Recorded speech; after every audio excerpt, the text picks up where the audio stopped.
NSLV.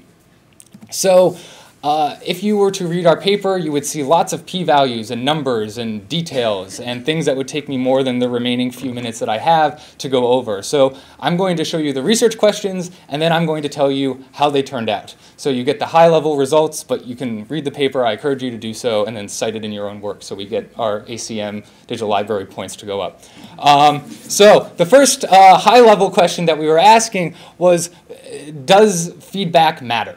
This is at the highest level. We don't care about modality. We don't care about anything. We're just saying across all types of feedback, does it get these kids going? And what we saw was that for 4 out of 5 kids, their vocalizations changed in the presence of some of auditory and visual feedback across whatever. We then wanted to ask a relational question, because what we would like to see is speech-like vocalizations go up and non-speech vocalizations go down. I mean, that's really the ideal situation, that we encourage the vocalizations that we can mold into speech and decrease the ones that really can't be used. And what we saw is that across all conditions, 2 out of the 5 children had a statistically significant change. And while at first you would say, wow, that's really low, I mean, what's low out of 5 kids? But you know, you would say 2 out of 5 isn't that much. But if you remember in our Karrie paper, there was great preferences for audio or visual or a specific style of feedback. So the fact that we even saw a relational change in 2 out of the 5 kids was really kind of neat. But then the questions that I was really interested in was modality. How does modality factor in here? And what we saw is that for audio, we saw that 2 out of the 5 kids were engaged by audio feedback and their vocalizations changed. We saw 3 out of the 5 for the visual types of feedback, and we saw 5 out of 5 for mixed, which is when there's audio and visual feedback present. And that was just cool, because there's this assumption in the autistic community that kids with autism love visual feedback. That is their thing. That's what they like. But the fact that we saw kids having a reaction in the audio and mixed conditions were really promising that maybe we also have to start looking at audio here. And lastly, we wanted to see if there was a correlation. If you recall, I was discussing earlier speech-like versus non-speech. These are mutually exclusive types of vocalizations. Rate versus durational vocalizations. These are mutually exclusive. So we wanted to see if there actually was a correlation between the two. And what we saw is that for 3 out of the 5 kids, there was a correlation between duration and rate of speech-like vocalization, so they do seem to be related. But for only 2 out of the 5, we saw a correlation between speech-like and non-speech vocalizations. So more than likely, they were using the pauses when they weren't vocalizing so that they were increasing or decreasing both. But I would like to focus in a little bit more detail on the modality and how modality factors in and what we saw there. So I think there's a animation. Yeah, there it is. So here we are. We have the 5 kids. These are their code names. This is not their actual names, so privacy still intact. It's on the left-hand side, and then as the 3 columns, we have audio feedback, visual feedback, and mixed feedback. And if we look at, for example, the audio feedback, what we saw is that 2 out of the 5 kids responded. In the case of Oliver, his speech-like vocalization rate changed, his speech-like vocalization duration changed, and the ratio changed. For Frank, speech-like vocalization rate and ratio as well. And I'm just going to throw the rest of the results up on the board of what was actually happening. But if you think about it, just because there's statistical significance doesn't mean that the change was in a direction that we would want to see. I mean, I could see a statistically significant change in non-speech vocalization, but that could be non-speech vocalizations increasing significantly. And that's not really something that we would want to see. So I'm going to be graying out the statistically significant changes that went in a direction that we didn't want, or we were hoping wasn't happening. And this is what we see. We see that even when we gray out the statistically significant changes that were not really changes that we would hope to see, 4 out of the 5 subjects had a change in their vocalization rate or duration or ratio or non-speech vocal.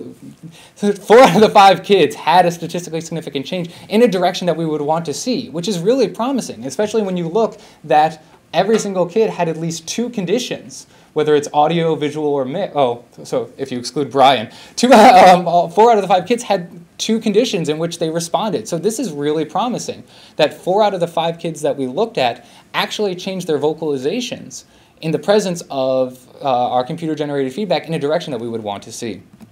So what are the general conclusions that we can draw from using real-time computer-generated feedback to change the vocalizations in low-functioning children with autism? First, audio, visual, and mixed feedback all seem to be promising modalities of encouraging vocalization. Now, we didn't look at haptic feedback, and we're not going to be. But what it's so exciting here is that we saw that audio seems to make a difference. And when the general consensus was that visual is really the only way to go, we encourage researchers to start looking at the audio feedback as another modality to investigate. Second of all, looking at speech and non-speech vocalizations. This is something that I think was really enlightening for us to see that there actually was a change in both. And keep in mind that our software wasn't filtering out between speech-like and non-speech-like vocalizations in what it was responding to. So going forward, software solutions should actually try to filter out between the speech-like and non-speech vocalizations so that we could actually see more differences between the two, even though we saw quite a few in our results. And also looking at rate and duration. We saw that one of our subjects, Diana, actually had a change in her speech-like vocalization duration instead of rate, which means that there's not really a reason to say that one's better than the other. So researchers, when they're investigating the impact of computer feedback systems, they should be looking at both rate and duration to see where the appropriate effects happen. And lastly, we're excited about the potential with this. I mean, granted, this is a pilot study with 5 kids, but we want to start moving forward. We actually have other projects that are ongoing of taking computer feedback systems and teaching more specific things and targeting them from just general vocalizations to, can we teach multisyllabic words? Can we teach inflection and things like that? So at that point, I will take any questions that you may have. And 4 minutes early, so lunch should hopefully be sooner than it would be otherwise.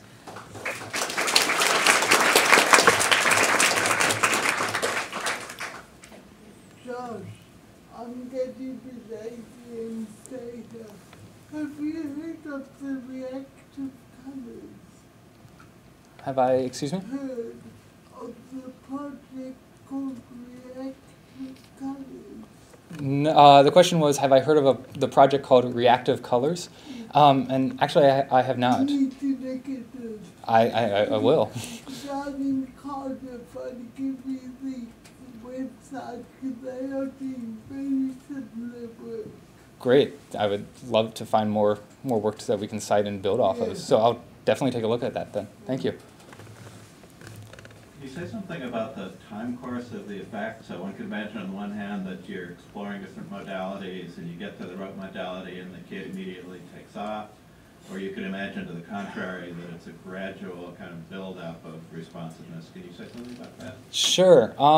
So I think the question is getting to the heart of how does the amount of time that the children have exposure to the different types of auditory and visual feedback influence their vocalization rate.